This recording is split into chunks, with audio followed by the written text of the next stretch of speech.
بسم اللہ الرحمن الرحیم الحمد للہ رب العالمین والعاقبۃ للمتقین والصلاة والسلام علی رسولہ محمد وآلہ واصحابہ اجمعین۔ آج شرح نحومیر میں ہمارا 42واں سبق ہے، جس میں ہم افعال مقاربہ کی تفصیل پڑھیں گے۔ آج کی سبق میں ہم جن اہم موضوعات کو زیر بحث لائیں گے وہ یہ ہیں: افعال مقاربہ کی تعریف اور وضاحت، افعال مقاربہ کی وجہ تسمیہ، افعال مقاربہ کی درجہ بندی بلحاظ معنی، افعال مقاربہ کا عمل، افعال مقاربہ کی خبر پر ان کا داخل ہونا،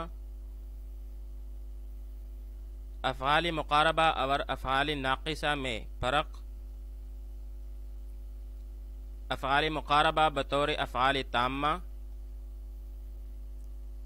افعال مقاربہ کی خبر کی تقدیم، اور آخر میں اجراء بمعنی ترکیب کریں گے۔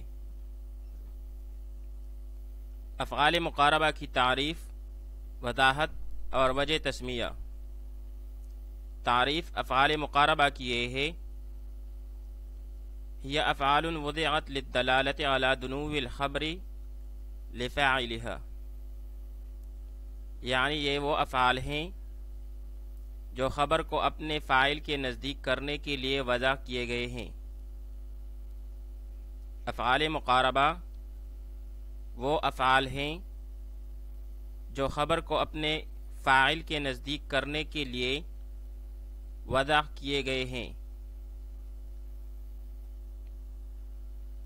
افعال مقاربہ در حقیقت افعال ناقصہ ہی کی ایک قسم ہے، اور افعال مقاربہ ان افعال کو کہتے ہیں جن میں قرب اور نزدیکی کا معنی ہو، اور خبر کا حصول اسم کے لیے قریب ہونے والا ہو، جیسے عصا زید یخرج، زید کا نکلنا قریب ہے۔ تو یہاں پر عصا یہ افعال مقاربہ میں سے ہے۔ افعال مقاربہ کا وجہ تسمیہ کیا ہے؟ انہیں افعال مقاربہ کیوں کہتے ہیں؟ تو مقاربہ یہ قربت سے ہے بمعنی نزدیک۔ افعال مقاربہ کسی کام کے نزدیکیت، امکان، توقع یا اس کے شروع ہو جانے کو بیان کرنے کے لیے استعمال کیے جاتے ہیں، یعنی ان افعال میں قربت، امید یا شروع کا معنی پایا جاتا ہے۔ پھر ان کا نام تسمیۃ الکل باسم الجزء کے قبیل سے افعال مقاربہ رکھا گیا۔ تو تعریف افعال مقاربہ کی یہ ہے کہ یہ وہ افعال ہیں جو خبر کو اپنے فاعل کے نزدیک کرنے کے لیے وضع کیے گئے ہیں، اور ان میں قرب اور نزدیکیت کا معنی پایا جاتا ہے۔ اور وجہ تسمیہ اس کا یہ ہے کہ افعال مقاربہ میں قربت، امید اور شروع کا معنی پایا جاتا ہے، اور چونکہ اس میں ایک معنی قربت کا بھی پایا جاتا ہے، تو اس حوالے سے اس کا نام افعال مقاربہ رکھا گیا۔ افعال مقاربہ کی درجہ بندی بلحاظ معنی۔ معنی کے لحاظ سے افعال مقاربہ کو 3 قسموں میں تقسیم کیا جا سکتا ہے: افعال مقاربہ بمعنی قربت یعنی نزدیکیت، افعال مقاربہ بمعنی رجا یعنی امید، اور افعال مقاربہ بمعنی شروع۔ سب سے پہلی قسم افعال مقاربہ بمعنی قربت۔ یہ وہ افعال مقاربہ ہیں جو وقوع خبر کی نزدیکیت پر دلالت کرتے ہیں۔ ان کی مثالیں یہ ہیں: